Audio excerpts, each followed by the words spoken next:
Recording is on. आदरणीय मारिया जी और हिंदी पाठ्यक्रम के सभी विद्यार्थीगण, आज आप सबों से बात करते हुए मुझे बहुत ही हर्ष हो रहा है। मेरे मन में दो तरह के विचार आज उठ रहे हैं। एक तो ये कि आप सबों ने अपनी हिंदी की पढ़ाई सफलतापूर्वक पूरी की, इसके लिए मुझे बहुत सारी खुशी हो रही है। दूसरा, थोड़ा-सा अफ़सोस भी हो रहा है कि आज आप सबों से व्यक्तिगत रूप से मिलने के बदले आप सबों से आज इस वीडियो कॉन्फ्रेंस के माध्यम से मिलना पड़ रहा है। As you all know that the whole world these days has been suffering from the adverse impacts of coronavirus, and this has had its impact on the way in which we work and on the ways in which we interact with each other. So probably it is due to this limitation that I am not able to meet you all today in person, but it's my fervent hope and wish that I will do that very soon. As you all know, Hindi is among the most popular and the widely spoken languages in the world. ऐसा भी कहा जाता है कि भाषा किसी भी समाज का दर्पण होती है। तो आप लोगों ने हिंदी भाषा सीख करके भारत देश के समाज के लिए एक जो दर्पण है, वो आपने देख लिया। इसके साथ ही साथ आप लोगों ने भारत देश और भारतीय लोगों को समझने के लिए जो एक रास्ता होता है, जो एक खिड़की होती है, वो भी आपके लिए वो खुल गई है। इसलिए मुझे ये विश्वास है कि आप लोग इस भाषा का इस्तेमाल आगे करके भारत और हंगरी के बीच की जो मैत्री है, जो अच्छे संबंध हैं, उनको और भी सुदृढ़ और मजबूत बनाएंगे। Let me briefly mention to you that during the last few months before the COVID-19 lockdown, some very positive changes in India-Hungary relations and developments had taken place. Our Minister of External Affairs, Dr. S. Jaishankar, visited Hungary in August 2019. Our Minister of Water Resources, he visited Hungary in October, and the Minister of Foreign Affairs and Trade of Hungary, Mr. Peter Szijjártó, he visited India in January 2020, earlier this year. Through these visits, what we have been able to do is to lay down a very good and strong basis for cooperation between our two sides. हम दोनों देशों के बीच में व्यापार भी काफी अच्छी गति से बढ़ रहा है। लगभग $750 मिलियन का व्यापार है और बहुत सारी भारतीय कंपनियों ने हंगरी में निवेश किया है और भारतीय कंपनियां न केवल निवेश कर रही हैं और हंगरी के लोगों को इसमें एम्प्लॉयमेंट भी मिल रही है। पर सबसे जो महत्वपूर्ण बात है वो यह है कि जितने भी ज्यादा इस तरह के संबंध हम दोनों के देशों के बीच में बन रहे हैं, उससे लोगों के बीच में, हमारे हंगरी के लोग और भारत के लोग, उन लोगों के बीच के आपस के बीच के जो संबंध हैं वो और भी मजबूत हो रहे हैं। और इसलिए मुझको ये पूरी उम्मीद है और पूरा विश्वास है कि आप सब हिंदी भाषा सीखने के बाद आप लोग इस रास्ते पे और चलते रहेंगे, अपनी भाषा का स्तर और ऊँचा करेंगे और मजबूत करेंगे। और जो काम अ, भारतीय दूतावास, इंडियन एम्बेसी यहाँ कर रही है, उस कार्य में हम लोगों को सहयोग करेंगे और आगे इंडिया और हंगरी की मैत्री और दोस्ती को और मजबूत बनाएँगे। तो इन कुछ शब्दों के साथ मैं एक बार फिर से आप सबों को आपकी शुभकामनाएँ देता हूँ और बहुत सारी बधाइयाँ देता हूँ। धन्यवाद।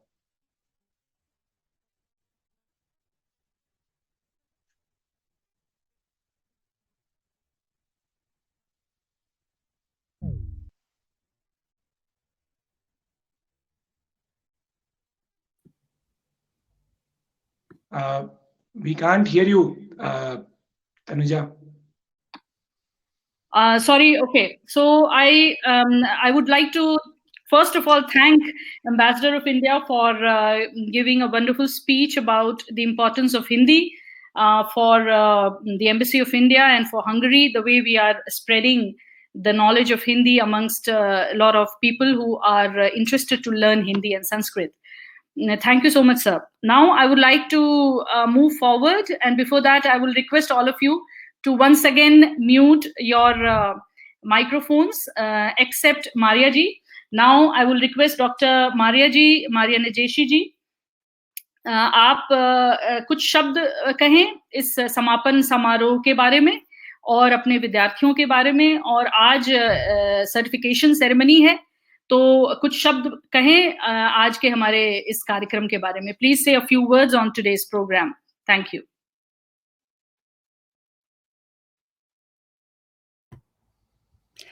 नमस्कार. नमस्कार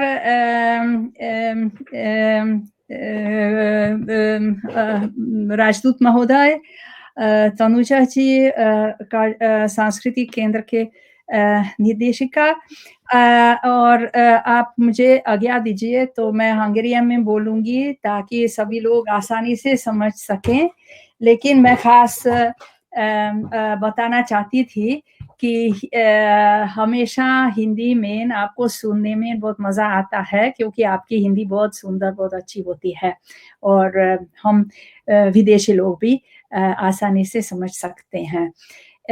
És akkor most megköszönvén az előző beszédet nagykövet úr részéről, mindenkit nagyon sok szeretettel üdvözlök, namaskar, és hát nagyjából az előttem szólóhoz csatlakozva, ugye azt tudom én is elmondani, hogy a világtörténelemben ez az első olyan záró ünnepség, amikor nem együtt vagyunk a kedvenc helyeinken, mondjuk fent a nagykövetségen, az auditoriumban, vagy esetleg a nagykövet úr kertjében, ahogy sok-sok éve már ez szokásos, hanem mindenki otthon ül a számítógépénél, és nagyon örülök, hogy mindenkinek sikerült most ki is kapcsolni a mikrofonját, és talán nem visszhangzik az, amit mondunk.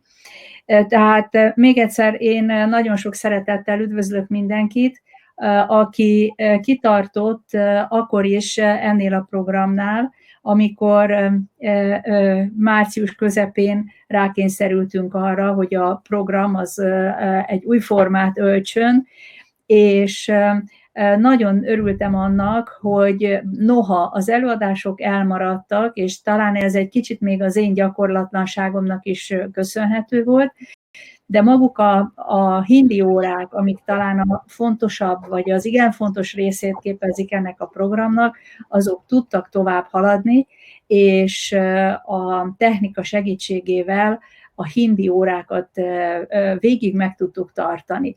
Ez azért mégiscsak egy nagy öröm, és igaz, hogy a tanárnak nehéz így az élete, mert hiszen szeretné látni a diákoknak a szemét, hogy lássa, hogy ott vannak vele együtt, és mennyire értik őt, de végül is a technika segítségével még ezt is meg tudtuk oldani.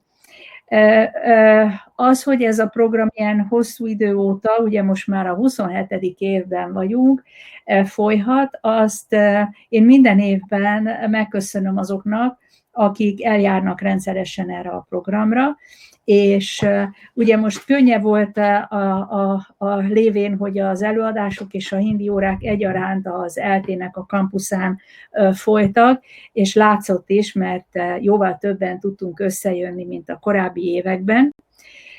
Most pedig abban reménykedem, hogy a következő fél évben megint talán még többen leszünk az egyetemen, és csak nagyon csendesen mondom, hogy ha pedig ez nem sikerül valamilyen oknál fogva, akkor remélem azt, hogy folytatni tudjuk a munkát, a tanulást és a szórakozást, azt játszani, hogy hindiül tanulunk, meg Indiáról, ezt valamilyen módon mindenféleképpen fogjuk folytatni.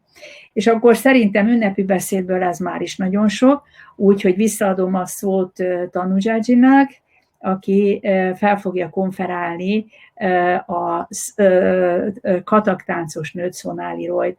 Tanujaji, अभी आपकी बारी. अब हम बढ़ रहे हैं आगे एक बहुत खूबसूरत कथक नृत्य की ओर.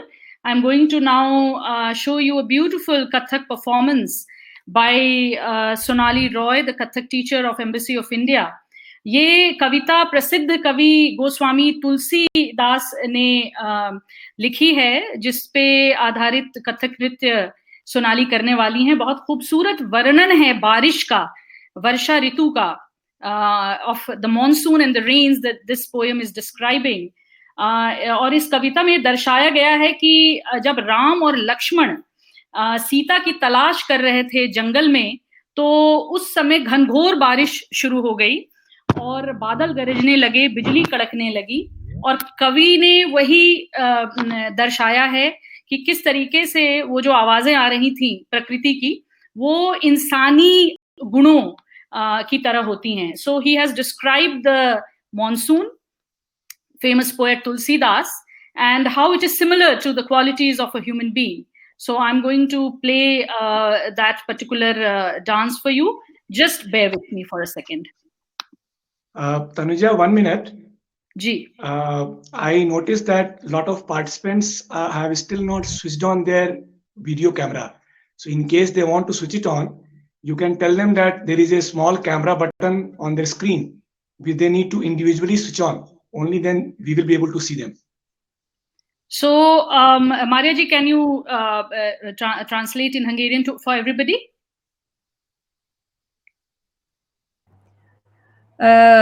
Közben szólt nagykövet úr, és azt kérte, hogy aki teheti és van kedve, azért kapcsolja be a kamerát, hogy lássuk azokat az arcokat, akik itt vannak velünk, ne csak egy ilyen kockát.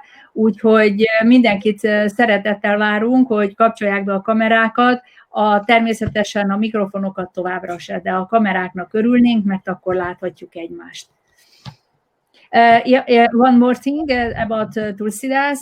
Tanujaji, ugye Tulsidást idézte, az ő költeményére látunk majd egy táncot, egy olyan jelenetet, amikor a Rámájana történetben Ráma és Lakshmana az erdőben elindul keresni Szítát, akitről tudjuk ugye, hogy elrabolták, de nem találják, és hogy a természet egy hatalmas nagy esővel reagál erre a jelenetre, ha lehet így mondani. Villognak az égen a villámok, dörög az ég, és hatalmas nagy, igazi indiai monszun eső ömlik az égből. Tanujaji? Ji.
नवगरजत घोरा घनघमण्ड नवगरजत घोरा प्रियाहीन डरपत मन मोरा घनघमण्ड नवगरजत घोरा प्रियाहीन डरपत मन मोरा घनघमण्ड नवगरजत घोरा घनघमण्ड नवगरजत घोरा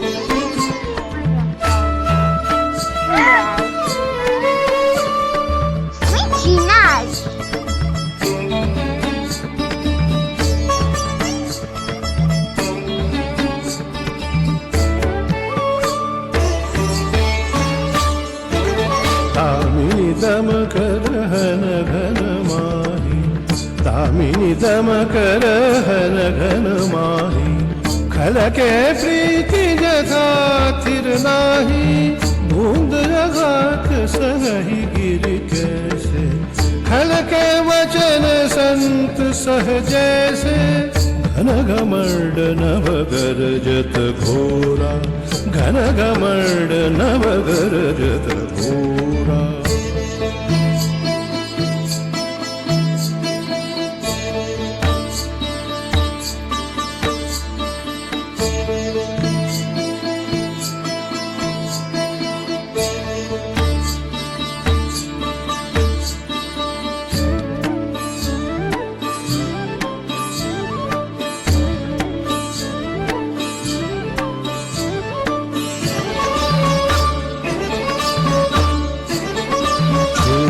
नदी भरी चली तुराई क्षुद्र नदी भरी चली तुराई जस थोरे हूँ घन खल इतराई भूमि परत भाढ़ावर पानी जनु जीवहि माया लपटानी घनघमण्ड नवगरजत घोरा घनघमण्ड नवगरजत घोरा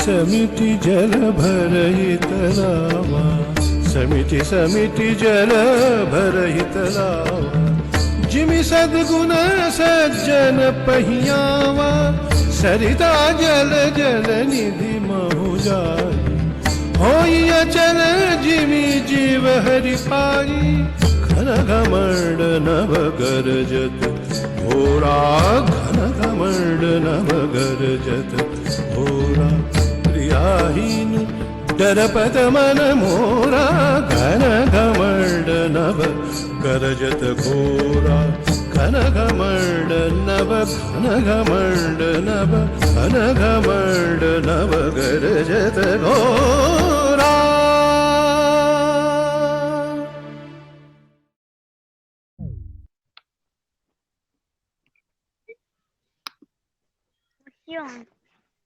इस खूबसूरत नृत्य के बाद हमारे इस कार्यक्रम में अभी कई और चीजें हैं, जैसे विद्यार्थियों का कविता पाठ। हमारे पास कुछ और भी कलाकार हैं जिनको अनुरोध करेंगे आने वाले कुछ क्षणों में कुछ अच्छे संगीत के की प्रस्तुति देने के लिए। पर सबसे पहले मैं मारिया जी से अनुग्रह करूंगी कि वो अब कमान संभाले। I would request Maria ji to now start the poetry recitation by students, after which we will have a film on translations of Hindi and Sanskrit languages in Hungary. And after that, we will have a beautiful musical mantra presentation by Mr. Gabor Koroshi. So I will request Maria ji to take over and start the poetry. Nos, akkor ugye nálunk lesz most a szó. देखिए हम ऋतु वर्षा का वर्णन देख पाए थे और हमने जो कविताएं चुनी थी वो सब प्रकृति से संबंधित कविताएं हैं और दो ग्रुप में कविताएं सुनाएंगे। तो पहली कविताओं का विषय प्रकृति और दूसरी कविताओं का विषय प्रेम होगा। तो अभी इसके बाद प्रकृति वाली kavitaen सुने. És akkor, ha a Monszúnesőt láttuk az imént a táncban megidézve, akkor kezdjük azokkal a versekkel, amelyek a természethez kapcsolódnak, és megkérném talán mondjuk Kollár Kárment akkor, hogyha itt van velünk, vagy nem is, ez Linda, ugye? Akit látok, akkor Lindával kezdhetjük, hogy Kunvar Náráján egy költeményét mondja el nekünk. Linda Zsemberovszky.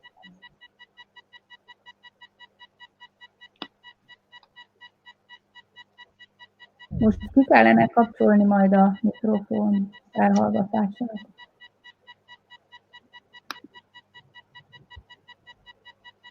Linda, itt vagy?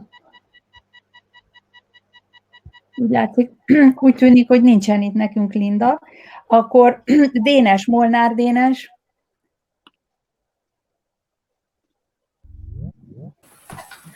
नमस्कार। आगे की कविता। मैंने देखा एक बूंद। मैंने देखा एक बूंद सहसा उछली सागर के जाग से, रंग की गई क्षणाभर डराते सूरज की आंख से। मुझको दिख गया सुने विराट के सामुख, हर आलोक छुआ अपनापन है नश्वरता के दाग से। Köszönjük szépen, Dénes. És Kármennek adnám akkor a szót. Kollár Kármen, úgy látom, hogy ő itt van velünk. Namaste. कुंवर नारायण तितलियों के देश में। एक बार धोखा हुआ कि तितलियों के देश में पहुंच गया हूं और एक तितली मेरा पीछा कर रही। मैं तहार गया तो वो भी तहार गई। मैंने अपने पीछे मुड़कर देखा तो अपने पीछे मुड़कर उसने भी देखा। फिर जब मैं उसके पीछे भागने लगा, वो भी अपने पीछे की ओर भागने लगी। दरअसल वो भी मेरे ही तरह धोखा में थी कि वो तितलियों के देश में है और कोई उसका पीछा कर रहा. Köszönjük szépen, és akkor a tengertől, meg majd utána a pillangóktól menjünk megint el a fákhoz, és remélem, hogy Linda most már itt van velünk, és akkor Lindától szeretnénk hallani egy verset a fákról.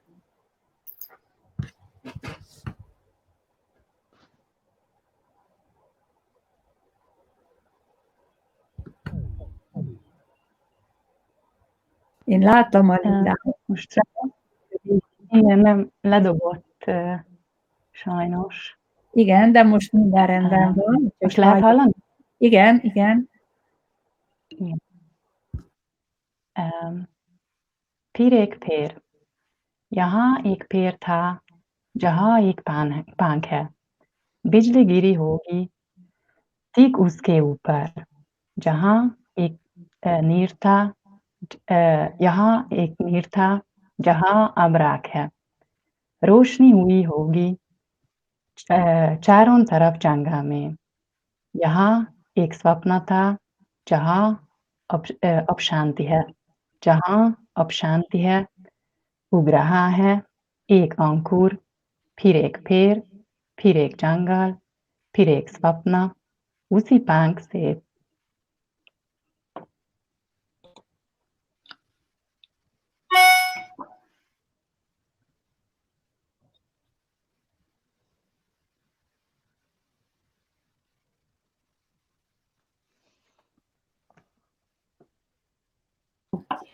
Úgy, köszönöm szépen, Linda, és a fa történetértől egy madár történetéhez mehetnénk tovább, ha a Tresó Erika itt lenne közöttünk.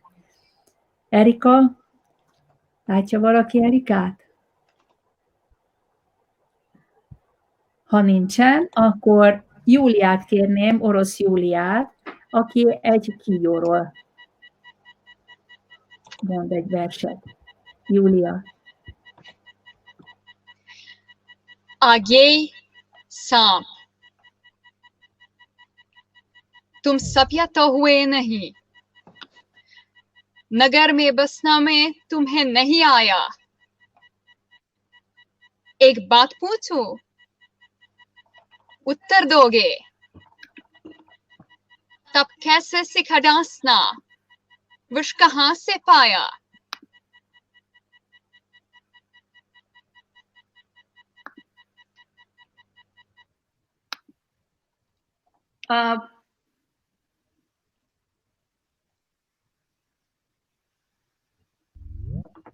Maria जी आपका mute हो गया है शायद। मैं तो बोल रही हूँ, भूल गई। उनकी आवाज नहीं आई यूलिया की, एक बार और वो कोशिश करेंगी?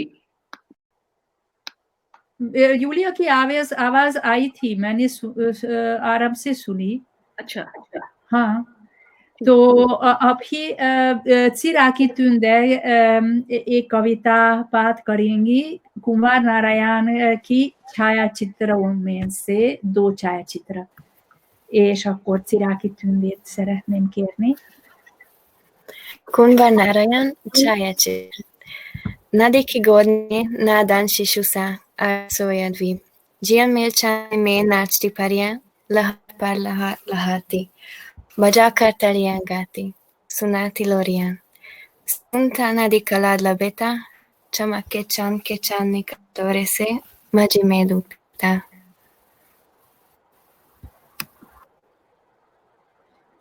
Köszönöm szépen, Tündi, aki nagyon gyorsan tanulta meg ezt a verset, úgyhogy még külön gratulálok neki. És a következőkben egy meglepetéssel fogunk szolgálni. Készült ugyanis a tanszéken egy kis film, amit Tanujaji rendezett, és a szanszkritból, hindiből készült fordításokról. Ezt a filmet fogjuk most megnézni. Tanuja जी, मैंने बताया था कि जी अब बारी है आगे बढ़ने की, जिसमें कि हम एक छोटी सी फिल्म दिखाने वाले हैं. We are going to show a short film that is basically about the kind of translations that have taken place in Hungary of different texts from India, particularly Sanskrit and Hindi. So this film is about the history of translation and how the students and Indologists are working on it. So just give me a second.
Hungary में भारतीय साहित्य के पहले अनुवाद काफ़ी पहले 17वीं या 18वीं शताब्दी से बनने लगे थे. ये ऐसे अनुवाद थे जो सीधे संस्कृत से नहीं पर दूसरी भाषा के माध्यम से हंगेरियन मेन बने थे, जैसे कि लैटिन भाषा या तुर्की। लेकिन बाद में 19वीं शताब्दी से लेकर ऐसे अनुवाद भी आने लगे थे, खासतौर से शताब्दी के अंत में, जो सीधे संस्कृत से बनने लगे थे। और जाहिर सी बात है कि ये संस्कृत के अनुवाद थे, क्योंकि उस समय भारोपी भाषा विज्ञान का स्वर्ण युग था और इसीलिए यूरोप में विद्वानों की रुचि संस्कृत पर ही रही थी।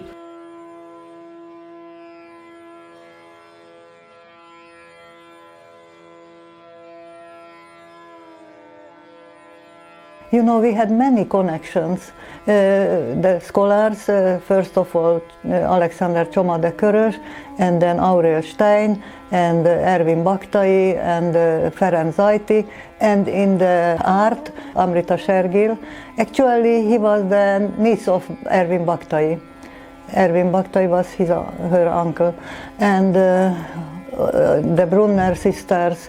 So many connections. Ervin Baktai translated Ramayana and Mahabharata, but in a shorter form, and he was a writer, so he wrote it as a novel.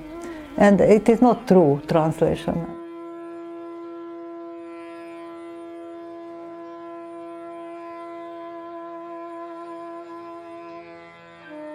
अगर हम आगे चलते हैं तो 20वीं शताब्दी की शुरुआत में टैगोर का नाम लेना चाहिए, क्योंकि टैगोर की रचनाओं का अनुवाद बहुत पहले, मतलब तकरीबन उसी समय बनने लगे थे, और टैगोर हंगेरी भी आए थे।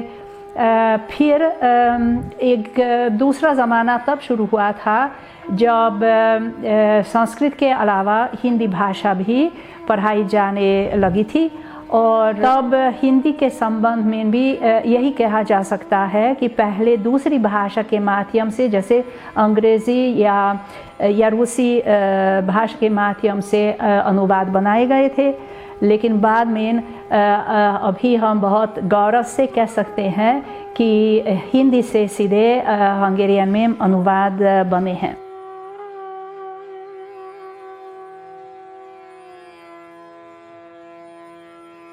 जैसे यूरोप के कई विश्वविद्यालयों में होता है, यहाँ पर भी जो संस्कृत और हिंदी पढ़ते हैं उनमें कई होते हैं जो लैटिन और यूनानी से अपना सफ़र शुरू करते हैं। तो जैसे कि मैं भी बचपन से लैटिन का छात्र रहा था और बीच में यूनानी का भी, इसीलिए शास्त्रीय पाठों में हमारी दिलचस्पी होती है। लेकिन जाहिर है कि जब आप संस्कृत से परिचित होते हैं तो हिंदुस्तान से भी परिचित होएंगे, और फिर जब हिंदुस्तान जाएंगे तो हिंदी से भी आपका परिचय हो ही जाता है। तो इसीलिए जो हिंदी के क्षेत्र में काम करते हैं कई बार इसी शास्त्रीय पृष्ठभूमि से आते हैं।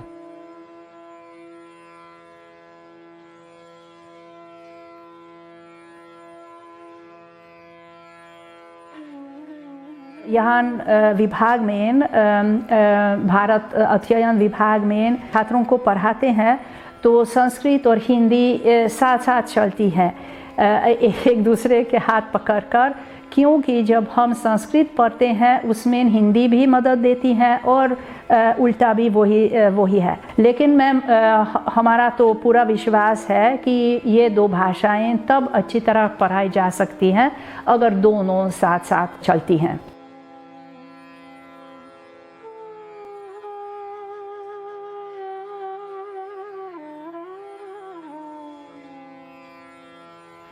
हिंदी अनुवाद करना हंगेरी में बहुत महत्वपूर्ण है, क्योंकि मुझे लगता है कि हंगेरियन लोग भारतीय संस्कृति और भारत नहीं जानता है, और मुझे लगता है कि हम साहित्य के अनुसार हंगेरियन लोगों को भारत दिख सकते हैं।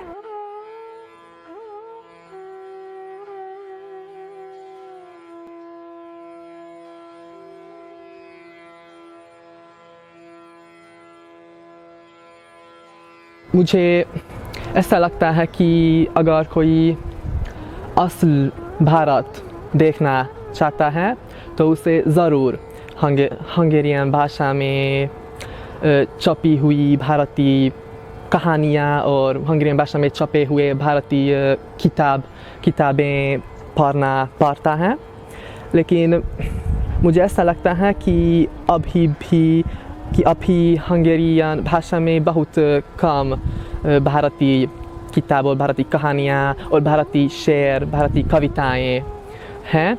इसीलिए मैं सोच रहा हूँ कि अनुवाद करना एक महत्वपूर्ण काम है, हंगेरियन इंडोलॉजिस्ट को एक महत्वपूर्ण काम है।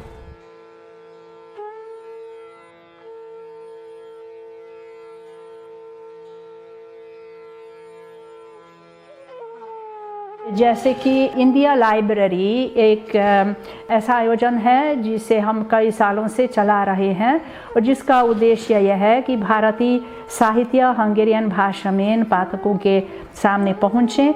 तो उनमें सबसे पहली किताब यह हरिशंकर परसाई के व्यंग्यात्मक कहानियों का हंगेरियन अनुवाद है, जो बोर्बे युदित बेर्नाडेट ने किए थे। और उसके बाद शायद दो मुख्य और किताबें हैं, एक तय और ताजमहल बन चाय ताजमहल में। यह तब बनी थी जब भारत की स्वतंत्रता का 50वीं वर्षगांठ मनाना चाहते थे और उस सिलसिले में यह किताब प्रकाशित हुई थी। इसमें हिंदी के अलावा दूसरी भारतीय भाषाओं की कहानियों का अनुवाद है। और हाँ, यह ज़रूर दिखाना चाहती हूँ क्योंकि मुझे लगता है कि शायद सबसे अच्छी किताब यह है।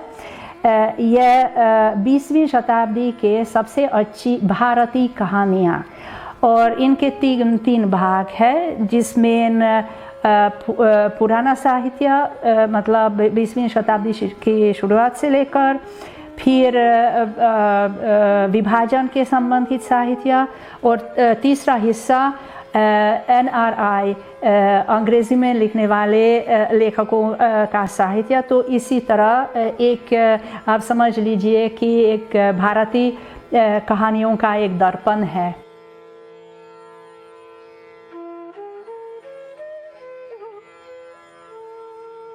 मेरे ख्याल यह है कि साहित्य एक कला है, इसीलिए साहित्य की छवि असल है, लेकिन इसमें एक कलात्मक दृष्टि भी है। मुझे ऐसा लगता है कि हंगेरियन छपी हुई किताबें, कहानियाँ या कविताएं सबसे अहम भारतीय लेखकों लेखिकाओं से होती हैं। लेकिन ये किताबें, ये पुस्तकें अलग अलग भारत के अलग अलग प्रदेशों से है और भारत के अलग अलग ऐतिहासिक कालों से है। भारत के अलग अलग ऐतिहासिक कालों और साहित्यिक कालों और भारत के अलग अलग प्रदेशों से किताबें या कहानियाँ या कविताएं भी चुननी हैं, क्योंकि पूरी भारत की छवि ये अलग अलग पुस्तकें से हमारे सामने आती हैं।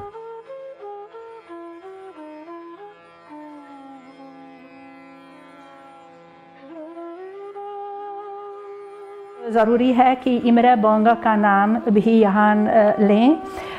इनके पहले दो किताबें यह है। सबसे पहली मीराबाई की कविताओं का हंगेरियन अनुवाद, और ये इसलिए रोचक है कि एक कविता के साथ हमें एक कहानी भी मिलती है। तो मीराबाई के बारे में बहुत उबाऊजनक विद्वान वाली शैली में नहीं, लेकिन पाठकों के लिए सरल भाषा में मीराबाई के बारे में जानकारी भी दी जाती है और उसी के साथ साथ कविताओं का अनुवाद भी है। और एक दूसरी किताब आनंद घन की कविताएं हंगेरियन में। इसकी विशेषता यह है कि हंगेरियन में वही छंद है जो मूल हिंदी में, और ये बहुत मुश्किल काम है, ख़ास तौर से अगर हम ये सोचते हैं कि रीतिकाल में जो छंद वगैरह है वो बहुत ही जटिल होते थे।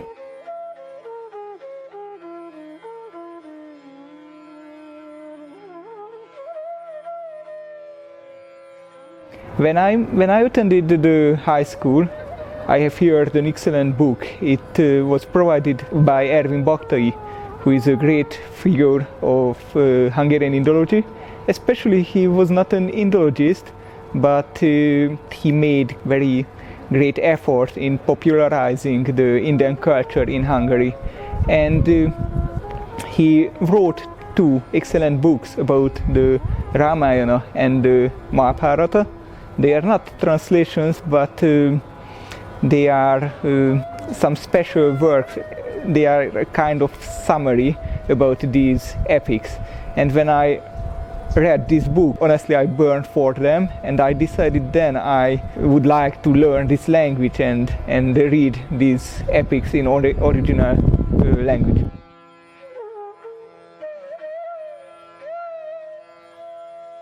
मुझे ऐसा लगता है कि आजकल हंगेरियन लोगों की रुचि आधुनिक लेखकों और लेखिकाओं में है। आमतौर से लोगों को दिलचस्प लगता है कि भारतीय लेखिकाएं कैसी लिखती हैं और किस तरह की किताबें या कहानियाँ लिखती हैं, क्योंकि हंगेरियन लोगों को आमतौर पर फिक्शन बहुत अच्छा लगता है, लेकिन नॉन फिक्शन भी अच्छा लगता है क्योंकि वे असली बातें हैं।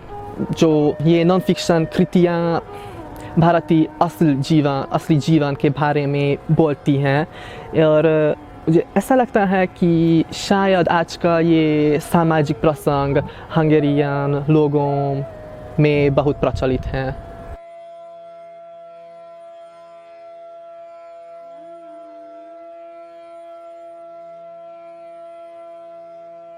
It was interesting. Last year I went to Transylvania. It was a part of Hungary, but because of the First World War we lost, and that part went to Romania. But even now 1.5 million Hungarian living there. And I went to have a presentation to a high school, I mean medium school, before matriculation. And I was surprised, but I talked about Heftalites and Rajasthan and all this part, historical part. And after two boys came after the presentation and asked me that I should speak a few words about Mahabharata and Ramayana. And I was so surprised because it was a small city, Kovasna. It is the birthplace of Alexander Csoma de Körös. And I was surprised that they have heard about Mahabharata and Ramayana. And same happened in Hungarian smaller places. My first meeting with Kaidasa was in my student years during my MA course. I found his poetry that time very, very difficult, but I think when someone started to learn Sanskrit, it's a very great pleasure to read his poetry. So this love for Kaidasa's poetry was a great help in my work, I think so.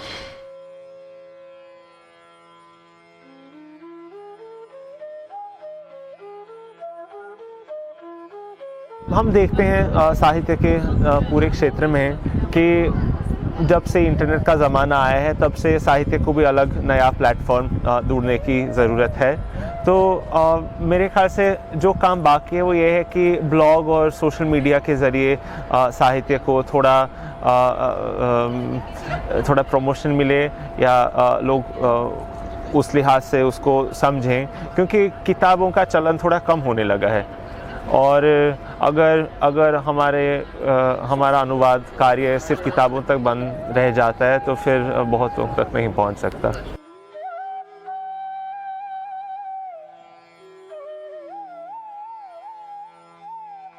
व्याकरण बहुत अलग अलग है हिंदी में और Hungarian में, और इसलिए सब कोशिश करते हैं कि हम सही बात लिखेंगे। तो हम बहुत चाहते हैं कि इस विषय के बारे में हम सही तरीके से लिखते हैं और पढ़ते हैं। अनुवादन के क्षेत्र में मैं तो नया हूँ और एक तरह से मैंने अपने लिए काम किया है। गद्य से ज़्यादा पद्य में दिलचस्पी है, क्योंकि पद्य एक चैलेंज की तरह सामने आए, एक चुनौती की तरह सामने आता है जब आप कुछ ही शब्दों में उन कुछ शब्दों को इस तरह से लाना चाहते हैं कि मतलब बरकरार रहे, और उसमें संगीत भी कुछ उस तरह से जैसे किसी दूसरी भाषा में किसी ने वो संगीत सुना था या अपने मन से पृष्ठों पर उतारा था, वो वैसे का वैसा रहे, ऐसी कोशिश करते हैं, तो उसमें ज़्यादा चुनौती होती है, और अगर आप सफल हो तो सुकून भी ज़्यादा मिलता है। तो इस तरह से मैं अपने लिए, अपने दोस्तों के लिए कुछ कविताओं का अनुवाद करता आया हूँ, कभी हंगेरियन से हिंदी, तो कभी आजकल लैटिन से और यूनानी से भी। मुख्य रूप से इसीलिए लिखी क्योंकि मुझे महसूस हुआ कि दूसरी भाषा में भी वैसी थैमेटिकल शब्दावली उपलब्ध नहीं है फ़िलहाल, मतलब यही शायद पहली है जो मेरे अध्यापन के काम में काम आ सकती है। तो पीएचडी ख़त्म करते करते मुझे थोड़ी ऊब महसूस हुई और सोचा कि समय का सदुपयोग क्यों न करें, भावी छात्रों के लिए हम कुछ कर सकते हैं। इसीलिए कुछ सामान्य विषयों के हिसाब से शब्दों को जोड़ना शुरू किया, लेकिन मैं फिर जोड़ता गया उसमें मुहावरे और कई पद, ना सिर्फ शब्द, लेकिन शब्दों के कई पर्यायवाची शब्द आ गए हैं, तो ऐसे शब्दावली बढ़ती गई।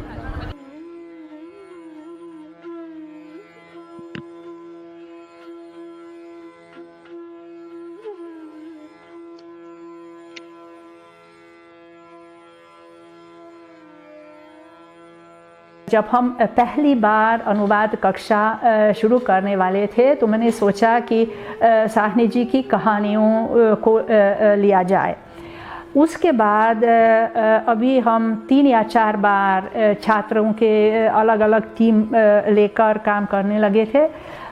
दूसरा प्रोजेक्ट यह हो गया था कि मंतो की कहानियाँ, क्योंकि मंतो भी हंगेरियन भाषा में किसी को मालूम भी नहीं है और बड़े लेखक हैं।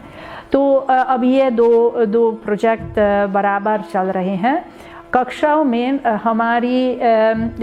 हमारा काम 2 तरह का होता है और इसीलिए अध्यापक भी 2 हैं। मैं भाषा की दृष्टि से देखती हूँ ताकि अनुवाद बिल्कुल सही हो, वही जो हिंदी में लिखा गया है वही हंगेरियन में भी हो। और मेरे साथ एंड्रे ग्रेशकोविच काम करते हैं जो एक साहित्यिक अनुवादक है, बहुत ही प्रसिद्ध अनुवादक है। वे ज़्यादातर अंग्रेज़ी से अनुवाद करते हैं, लेकिन जो इंडिया से संबंधित अंग्रेज़ी में प्रकाशित साहित्य है वो आमतौर से इनके द्वारा अनुदित होता है।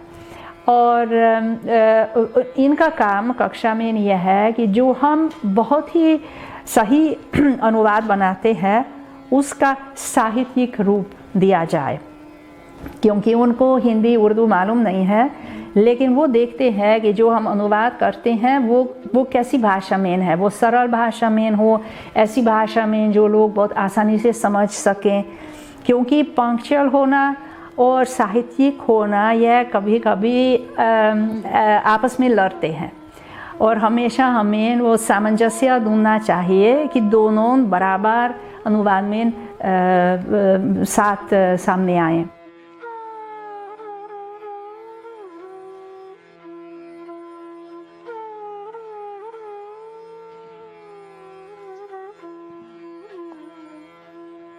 A kunyhó ajtajánál a kialvó tűz előtt ült csendben az öregember és a fia.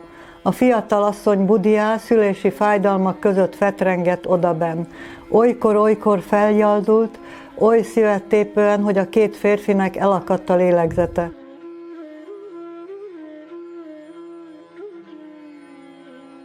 नफरत और प्यार दोनों क्यों करूं, कहीं जाना तू चाहे, न मालूम पर जिंदा महसूस हूं, सूली साथ चढ़ूं।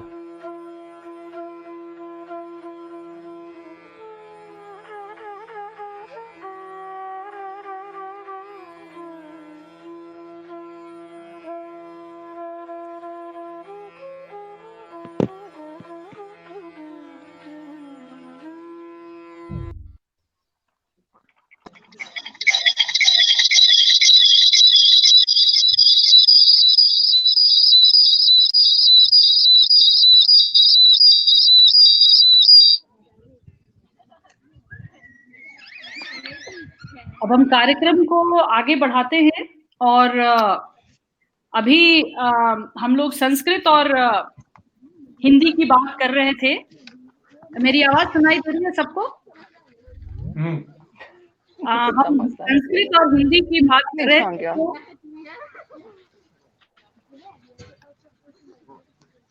I would request others to please mute yourself, please. Those who have joined just now, please mute yourself. Now we are going to start with very, very melodious music. We were talking about Sanskrit. And when we talk about Sanskrit, what better than Sanskrit mantras? So I would now request artist, musician, Gabor Korushi, who has curated very beautiful Sanskrit mantras for us with a combination of very interesting instruments. It's a perfect India-Hungary partnership, I must say. I would request Gabor to take over and start this beautiful presentation of Sanskrit mantras composed by him on different instruments. Gabor, please start. Namaskar. I'd like to sing you a Shiva mantra, and you will hear several instruments and voices at the same time. And it's not a trick. I use a special tool called a looper, and I play and sing all notes now in a live mode, but you will hear several notes at the same time. So please listen.